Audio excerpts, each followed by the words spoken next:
নমস্কার প্রিয় দর্শক বন্ধু, আমি সাহেব।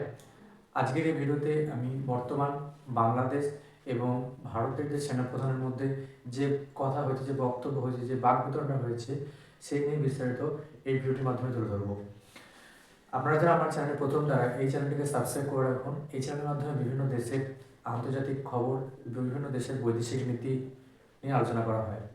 তো প্রথমে যে বিষয়টা বলি, যে বাংলাদেশের যিনি সেনাপ্রধান রয়েছেন ওয়াকারুজ্জামান সেনাপ্রধান, এবং ভারতের যিনি সেনাপ্রধান রয়েছে জেনারেল উপেন্দ্র দ্বিবেদী, হয় কি যে এখানে বাংলাদেশের সেনাপ্রধান ভারতের সেনাপ্রধানকে ফোন করে। কারণ আপনারা সকলেই জানেন যে বাংলাদেশের অবস্থা এখন অগ্নিগর্ভ।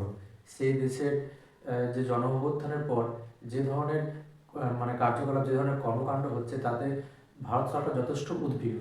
এবং বাংলাদেশে যেভাবে যেভাবে এখানে মানে ভারতীয় সম্পত্তি ধ্বংস করা হচ্ছে, যেটা ইউনিস জমানায় হচ্ছে, সেটা কিন্তু আগের জমানায় এত দেখা যায়নি। ডক্টর ইউনিস যে অন্তর্বর্তীকালীন সরকার চালাচ্ছে, এই সরকারের আমলে ভারতীয় যে সম্পত্তি রয়েছে বাংলাদেশে, কারণ ভারতবর্ষ এবং বাংলাদেশের মধ্যে কিন্তু বিভিন্ন একটা ঐতিহাসিক সম্পর্ক রয়েছে, ঐতিহাসিক স্থান রয়েছে, ঐতিহাসিক অনেক স্মৃতি কিন্তু জড়িয়ে রয়েছে ভারত বাংলাদেশের সাথে।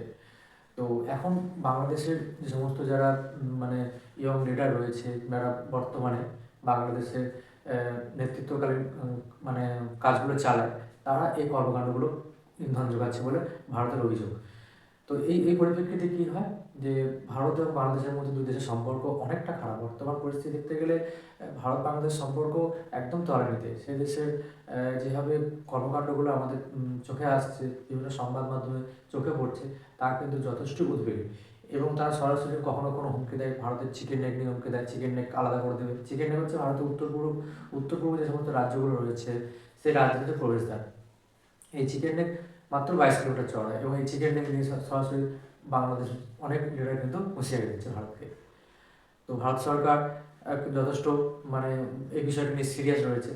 তো এই পরিপ্রেক্ষিতে রিসেন্ট একটা ঘটনা ঘটেছে, ভারতীয় যে দূতাবাস রয়েছে চট্টগ্রামে, হাই কমিশন রয়েছে, সেখানেও তারা একটা মানে অভিযান করে, তারা ব্যারিকেড ভেঙে ঢুকতে চেষ্টা করে, যে ব্যারিকেড ভেঙে, এবং তারা এটা বলে যে ভারতীয় হাই কমিশনকে তাদের ফিরে যেতে হবে ভারতবর্ষে ফিরিয়ে দেবে। তো এই নিয়ে একটা দুদেশের মধ্যে একটা মানে চাপানোদা চলছে। তো এই পরিপ্রেক্ষিতে বাংলাদেশ সেনাপ্রধান, তিনি জানেন ভালোভাবে বিষয়টা, তিনি এই বিষয়ে অবগত, তিনি সরাসরি ফোন করেন ভারতের সেনাপ্রধানকে যোগাযোগের মাধ্যমে। তো এবং আশ্বাস দেন যে ভারতীয় কোনো সম্পত্তি তারা মানে ক্ষতি হতে দেবে না, এই বলে আশ্বাস দেন ফোনের মাধ্যমে।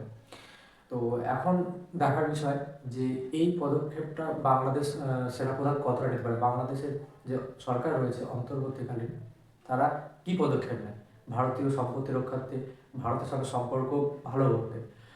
কারণ বাংলাদেশ কখনোই ভারতের সঙ্গে সামরিকভাবে বেড়ে উঠবে না। তারা যতই হুঁশিয়ারি দিক, যতই এসব করুক, কখনো কখনো লং মার্চ করছে, ভারতের সীমানা বন্ধ, ত্রিপুরা সীমানা বন্ধ, তারা এই দখল করে নেবো, সেভেন সিস্টার্স আলাদা করে দেবো, হ্যাঁ, দিল্লি বন্ধ দখল করে নেবো, গ্রেটার বাংলাদেশের পরিকল্পনা নিচ্ছে, মানে এগুলো তাদের সেই উল্টোপাল্টা বক্তব্য, কোনো বক্তব্যের কোনো অর্থ নেই। সেই সব বক্তব্য তারা সেই রাজনীতির মঞ্চ থেকে ছাড়ছে। আর ভারতকে মানে রসান্দ করার চেষ্টা, ভারতের অরাজকতা করার চেষ্টা এখন কিন্তু বাংলাদেশ সৃষ্টি করে যাচ্ছে। কিন্তু বাংলাদেশ সেনাপ্রধান ভালোভাবে জানে যে তারা ভারতের সঙ্গে কোনোভাবে কোনো রকমভাবে যদি সামরিকভাবে জড়িয়ে পড়ে, বাংলাদেশের ক্ষমতা কতটা। ভারতবর্ষ এখন বর্তমানে মানে একজন বিশ্বের যে সমস্ত ক্ষমতাধর দেশ রয়েছে শক্তিশালী সামরিক দিক থেকে, সেই দিক থেকে ভারত অনেক উপরে, যেটা ধরা হয় বিভিন্ন যারা সামরিক বিশেষজ্ঞ, তার মানে ভারতবর্ষ আমেরিকা, রাশিয়া, চীনের পরেই কিন্তু ভারত পারমাণবিক দেশ। সেখানে বাংলাদেশের সামরিক ক্ষমতা অনেক পিছিয়ে, ভারতের অনেক গুণ পিছিয়ে। সেখানে বাংলাদেশ কীভাবে হুমকি দেয় ভারতকে, যে তারা এটা আলাদা করে ওটা আলাদা। তো ভারত সরকার কি চুপ করে বসে থাকবে? বাংলাদেশের যারা লিডার রয়েছে তাদের কিন্তু এই বিষয়টা বোঝা উচিত, যে বাংলাদেশ স্টেপ নেবে আর ভারতবর্ষ একদম খালি হাতে চুপচাপ বসে বসে দেখবে, এটা কীভাবে সম্ভব হয়? তো এটাই মানে সব থেকে ভালো, যে দুই দেশের মধ্যে বৈদেশিক আলোচনা, দুই দেশের মধ্যে কথাবার্তার মাধ্যমে যে সমস্ত যে সীমান্ত সমস্যা রয়েছে, যে জল সমস্যা রয়েছে, তিস্তা জল সমস্যা, তারা যেটা মনে করে বিভিন্ন যে সম্পর্ক এগুলো রয়েছে, সমস্যাগুলো, সেগুলো দুই দেশে একসাথে বসে আলোচনার মাধ্যমে মিটিয়ে নেয়, বাংলাদেশের জন্য মঙ্গল, ভারতের জন্য মঙ্গল।